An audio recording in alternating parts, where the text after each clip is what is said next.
आज हम लोग क्लास 8 के विज्ञान का पाठ 17 पौधे एवं जंतु संरक्षण के बारे में, पौधे एवं जंतुओं का संरक्षण पाठ में हम लोग जानेंगे संरक्षण किसे कहते हैं, वनोन्मूलन क्या है और इसके क्या परिणाम होते हैं, सूखा, मरुस्थलीकरण, सूखाग्रस्त क्षेत्र, कृषिगत सूखा, और अगले भाग में हम लोग वन एवं वन्य प्राणियों का संरक्षण से संबंधित चर्चा करेंगे। इससे पहले हम लोग इन सभी बिंदुओं पर चर्चा करें। एक सच्ची घटना है जिसे सभी को जानना चाहिए। आइए देखते हैं।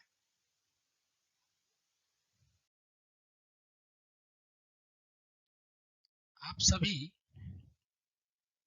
इस पक्षी को या प्यारी चिड़िया को सभी पहचानते होंगे। जी हाँ, यह गौरैया है और इसी से जुड़ी यह सच्ची घटना है हमारे पड़ोसी देश चीन की। बात सन 1958 की है। तब वहां की सरकार ने इन सभी चिड़ियों को मारने के आदेश दिए कि देश में जितने भी चिड़िया हैं, एक अनुमान के अनुसार लगभग 6 करोड़ गौरैया चीन में थी उस समय, सभी को मारने के आदेश दे दिए गए। बच्चों, आप जानना चाहेंगे कि इन्हें क्यों मारने के आदेश दिए गए होंगे? आगे जानते हैं। लगभग 4.5 करोड़ गौरैयों को मारा गया। लोग कहते हैं कि लगभग 6 करोड़ गौरैयों को मारा गया था। इसके क्या कारण थे? तो चीन की सरकार ने जब एक सर्वेक्षण किया था, पता लगाया कि हमारे देश में अनाज की कमी हो गई है। और ये किस कारण से हो रहे हैं? कई अलग अलग तरह के रिसर्च किए गए, खोज किए गए, पता लगाया गया और अलग अलग लोगों ने अलग अलग बातें बताई। कुछ ने कहा कि लोग खेती करना नहीं चाह रहे हैं, कुछ ने कहा कि नहीं, वर्षा कम होने के कारण, खेती नहीं होने के कारण अनाज कम हो गया। लेकिन कुछ लोगों ने बताया कि ये छोटी चिड़िया, ये छोटी सी प्यारी चिड़िया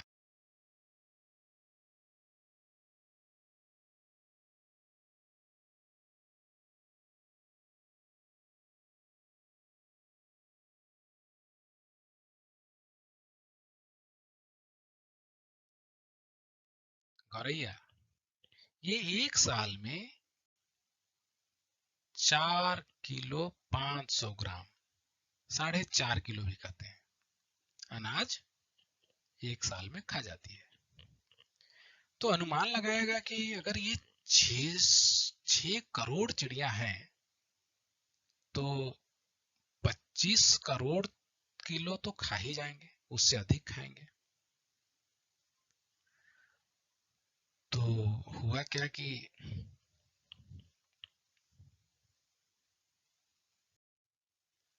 इन चिड़ियों को मारा गया। मारने के अलग अलग तरीके निकले, बहुत ही दर्दनाक तरीके उन्होंने अपनाया। क्योंकि चिड़िया छोटी थी और एकाएक इतने को मारना कठिन था। 3 साल तक के लिए यह योजना लागू किया गया था। 3 वर्ष के अंदर सारे चिड़ियों को समाप्त किया जाए। तो उन्होंने तरीका ये अपनाया कि इनको पेड़ों में बैठने दिया नहीं, अर्थात जहां भी जाए इनको पेड़ों से उड़ा दिया जाता था। घरों से, पेड़ों से, जमीन से, कहीं पर भी इनको बैठने नहीं दिया है।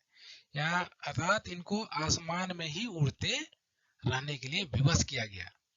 लोग तरह तरह के बहुत ज्यादा बम पटाखे छोड़कर, कपड़ों के द्वारा, झंडे लहराकर और बहुत सारे टीन टप्पर बजाकर, पेड़ों को हिलाकर, ये तरह तरह के उपाय अपनाकर इनको आसमान में ही रहने के लिए विवश किया गया। परिणाम यह हुआ कि भूख से, प्यास से थक जाने के कारण ये जमीन में मर मर कर गिरने लगे। और इस तरह लगभग कहा जाता है कि सरकारी आंकड़ा है 4.5 करोड़ गौरैयों को मारा गया। लेकिन इसका परिणाम क्या हुआ? अगले 3 वर्षों के अंदर चीन में लगभग कितने ही लोग, यानी कि 4.5 करोड़ लोग मारे गए, वो भी भूख से, क्योंकि अनाज बहुत कम हुआ।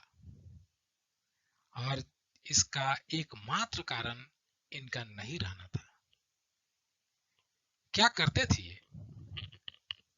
हम लोग देखते हैं इसको,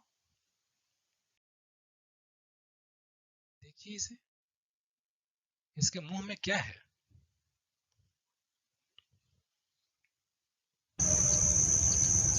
देखिए, ये बहुत सारे कीड़े, कुछ लोग इसमें काशोफाजी करते हैं, मैं भी कुछ लोग कहते हैं, हम लोग झारखंड में इसको फेंगवाली कहते हैं। ये कई प्रजाति के होते हैं, कुछ छोटे कुछ बड़े, इनको ये खा जाते हैं।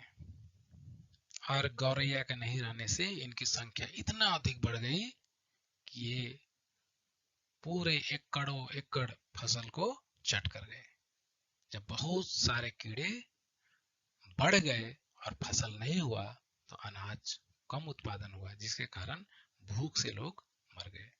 और अंत में सरकार को अपनी भूल मानते हुए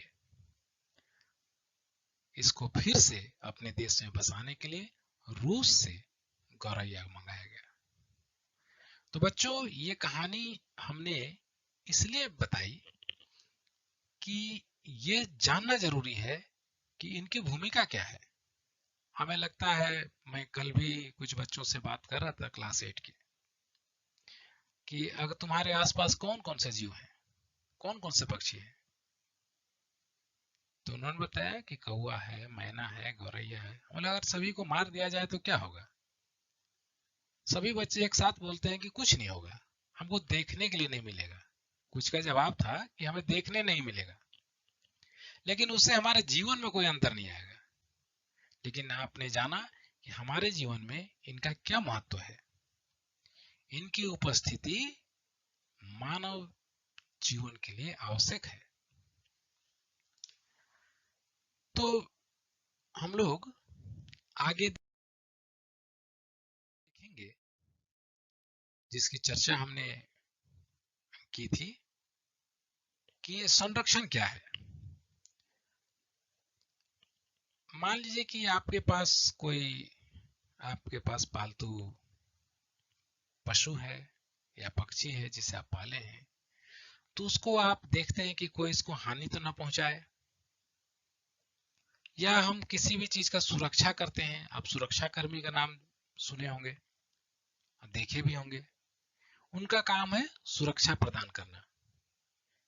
जैसे घरों में क्या करते हैं कि लगता है कि कोई अगर आ जाए, कोई चोर आ जाए, तो उसकी सुरक्षा करना होगा, तो वो देख के या तो उसको भगा देगा या मारेगा, लेकिन इसके अलावा और कुछ नहीं करेगा। और संरक्षण में हम लोग उसकी देखभाल भी करते हैं। जैसे अपने पालतू पशुओं को हम लोग सुरक्षा के साथ संरक्षण भी देते हैं। उनके फल बढ़ने, फलने और उनकी वृद्धि के लिए, उनको स्वस्थ रखने के लिए वो सारे उपाय करते हैं। यही है संरक्षण। सुरक्षा से इसमें अंतर यही है कि सुरक्षा में हम लोग उसकी वृद्धि और उसके बारे में चर्चा नहीं करते हैं, प्रयास नहीं करते हैं। लेकिन संरक्षण में हम लोग वो सारे प्रयास करते हैं जिसमें उनका अस्तित्व बना रहे। फिर है वनोन्मूलन। कभी कभी जंगलों में, जैसे अभी विगत वर्षों में जो सबसे बड़ा विश्व का जंगल है अमेजन, वहां बहुत भयंकर आग लगी हुई। तो ऐसा इस आग को, जो जंगल में आग लगती है, उसको हम लोग हिंदी में दावानल भी कहते हैं। तो दावानल के कारण कभी कभी भीषण सूखा ये पड़ने पर भी जंगल के जंगल समाप्त हो जाते हैं। प्राकृतिक घटनाओं के कारण भी जंगल समाप्त होते हैं, और इस तरह वनों के नष्ट होने को ही वनोन्मूलन कहते हैं। वनोन्मूलन के परिणाम क्या क्या परिणाम हो सकते हैं? पहला तो ये भी किसी का घर है, यानी वन्य जीवों का। तो जब वन समाप्त होंगे, वनों का विनाश होगा, तो उसमें रहने वाले जंतुओं का भी विनाश होगा, अथवा वो अब मानवों के निवास स्थल की ओर बढ़ेंगे, और इससे मानवों में और जंतुओं में टकराव होता है। जैसा कि आए दिन हम लोग हाथियों के बारे में देखते हैं। वास्तव में हाथी की स्मरण शक्ति बहुत तेज होती है, और पीढ़ी दर पीढ़ी उनको ये मिलता है, और वो अपना रास्ता कभी नहीं भूलते हैं।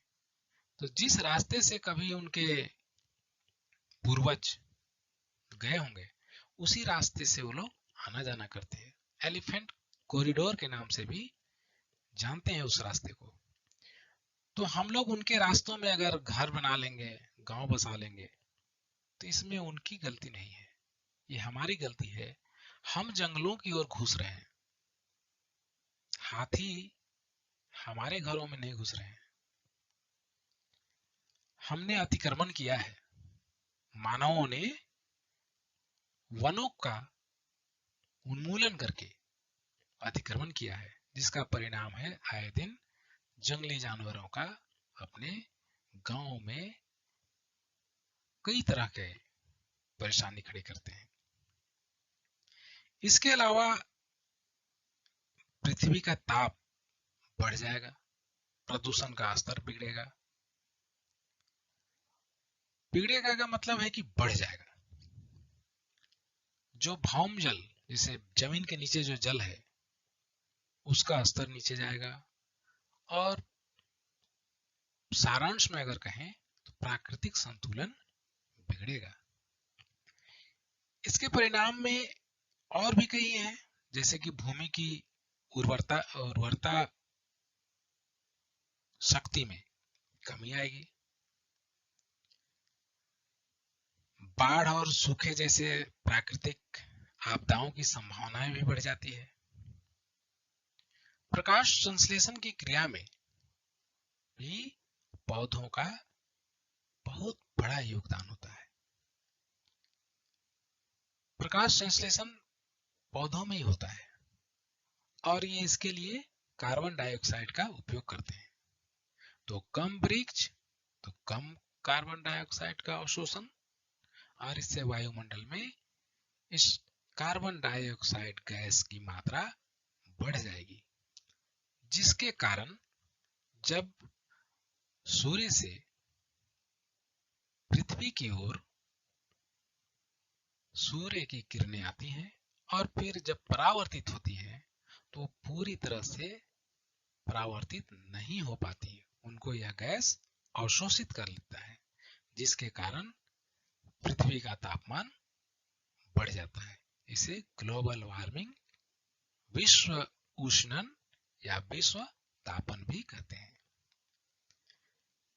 जल चक्र आप सभी जानते हैं कि कैसे पृथ्वी से जल वाष्प के रूप में ऊपर जाता है, संघनित होता है, और वर्षा के रूप में पुनः प्राप्त होता है। लेकिन वनोन्मूलन के कारण इसका संतुलन भी बिगड़ जाता है। और बहुत अधिक वृक्षों के कटने से मिट्टी का कटाव अधिक होता है और भूमि का जो ऊपरी परत है अगर वो हट जाएगा तो नीचे के कठोर चट्टान ऊपर आने लगते हैं, ह्यूमस की कमी हो जाती है और धीरे धीरे क्या होता है,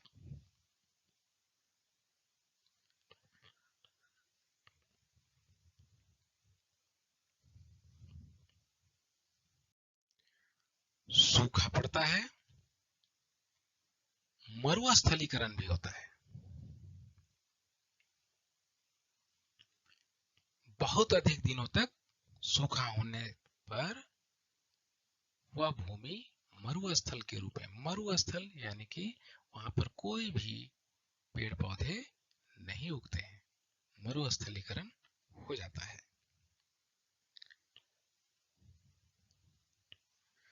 अब जानेंगे कि सूखाग्रस्त क्षेत्र किसे कहेंगे। ये सूखाग्रस्त क्षेत्र क्या है? सामान्य वर्षा से 50% यानी आधा वर्षा अगर होता है तो उस क्षेत्र को सूखाग्रस्त क्षेत्र कहते हैं। फिर से एक बार, सामान्य वर्षा से 50% कम वर्षा होने पर उस क्षेत्र को सूखाग्रस्त क्षेत्र कहते हैं। आगे है कृषिगत सूखा। यह क्या है? इसका सामान्य अगर शब्दों में इसको कहा जाए तो वर्षा काल में एक सप्ताह में 5 मिलीमीटर से कम वर्षा हो और ऐसा एक महीने तक रहे तो इसे कृषिगत सूखा कहते हैं।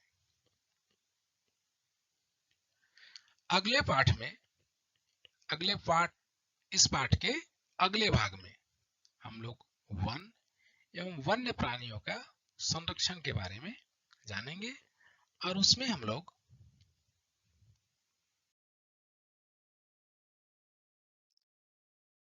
वनस्पति जात एवं प्राणी जात के बारे में चर्चा करेंगे,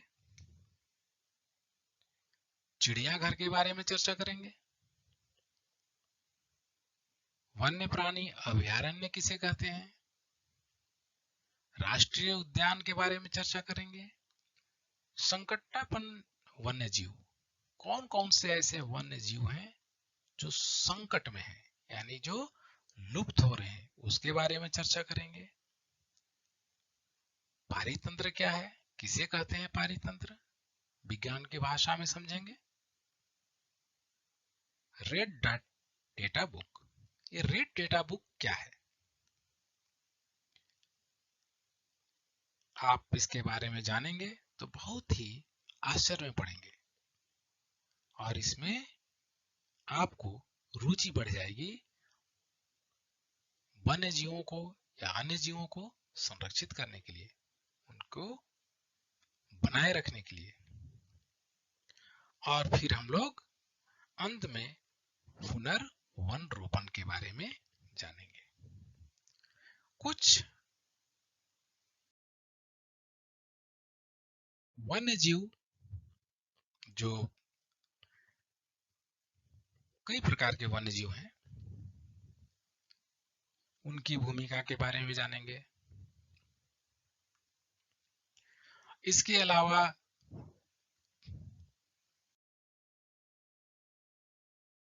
ये जीव आप सभी शायद नहीं पहचानते होंगे, कुछ ने देखा भी होगा, कुछ ने नहीं भी देखा होगा अब तक, और ये लुप्त होता जा रहा है। लेकिन अभी झारखंड में लगभग 400 के आसपास ये पक्षी है। ये कौन सा पक्षी है?